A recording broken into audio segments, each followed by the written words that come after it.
When he had finished praying, Jesus left with his disciples and crossed the Kidron Valley.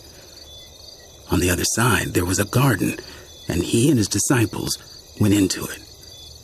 Now, Judas, who betrayed him, knew the place because Jesus had often met there with his disciples. So Judas came to the garden, guiding a detachment of soldiers and some officials from the chief priests and the Pharisees. They were carrying torches, lanterns, and weapons.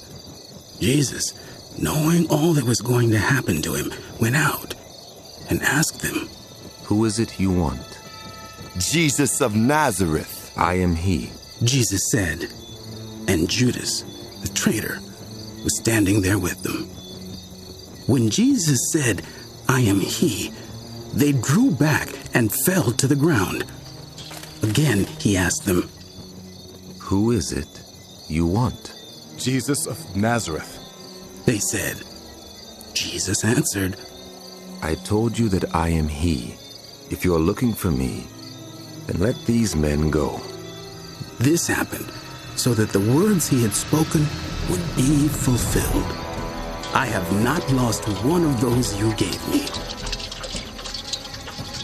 Then Simon Peter, who had a sword, drew it and struck the high priest's servant, cutting off his right ear. The servant's name was Malchus. Jesus commanded Peter, "Put your sword away. Shall I not drink the cup the Father has given me?" Then the detachment of soldiers with its commander and the Jewish officials arrested Jesus. They bound him and brought him first to Annas, who was the father-in-law of Caiaphas, the high priest that year. Caiaphas was the one who had advised the Jewish leaders that it would be good if one man died for the people. Simon Peter and another disciple were following Jesus. Because this disciple was known to the high priest, he went with Jesus into the high priest's courtyard. But Peter had to wait outside at the door. The other disciple, who was known to the high priest, came back, spoke to the servant girl on duty there, and brought Peter in. "You aren't one of this man's disciples too, are you?" She asked Peter. He replied, "I am not." It was cold, and the servants and officials stood around a fire they had made to keep warm. Peter also was standing with them, warming himself.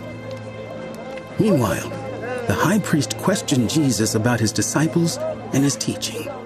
"I have spoken openly to the world," Jesus replied. "I always taught in synagogues or at the temple, where all the Jews come together. I said nothing in secret. Why question me? Ask those who heard me. Surely they know what I said." When Jesus said this, one of the officials nearby slapped him in the face. "Is this the way you answer the high priest?" he demanded. "If I said something wrong, testify as to what is wrong. But if I spoke the truth, why did you strike me?" Then Annas sent him bound to Caiaphas, the high priest. Meanwhile, Simon Peter was still standing there, warming himself, so they asked him, "You aren't one of his disciples too, are you?" He denied it, saying, "I am not." One of the high priest's servants, a relative of the man whose ear Peter had cut off, challenged him. "Didn't I see you with him in the garden?" Again, Peter denied it, and at that moment, a rooster began to crow. Then the Jewish leaders took Jesus from Caiaphas to the palace of the Roman governor. By now, it was early morning, and to avoid ceremonial uncleanness, they did not enter the palace because they wanted to be able to eat the Passover. So Pilate came out to them and asked, "What charges are you bringing against this man?"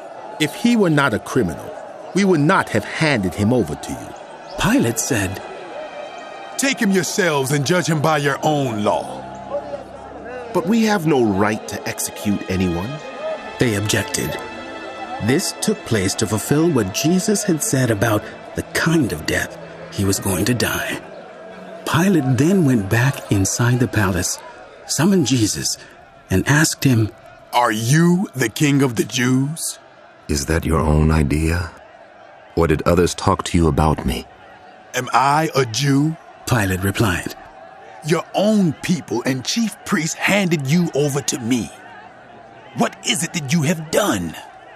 My kingdom is not of this world. If it were, my servants would fight to prevent my arrest by the Jewish leaders. But now, my kingdom is from another place. You are a king then. You say that I am a king. In fact, the reason I was born and came into the world is to testify to the truth. Everyone on the side of truth listens to me. What is truth? retorted Pilate. With this, he went out again to the Jews gathered there and said, I find no basis for a charge against him, but it is your custom for me to release to you one prisoner at the time of the Passover. Do you want me to release the king of the Jews? They shouted back, No, not him! Give us Barabbas. Now Barabbas had taken part in an uprising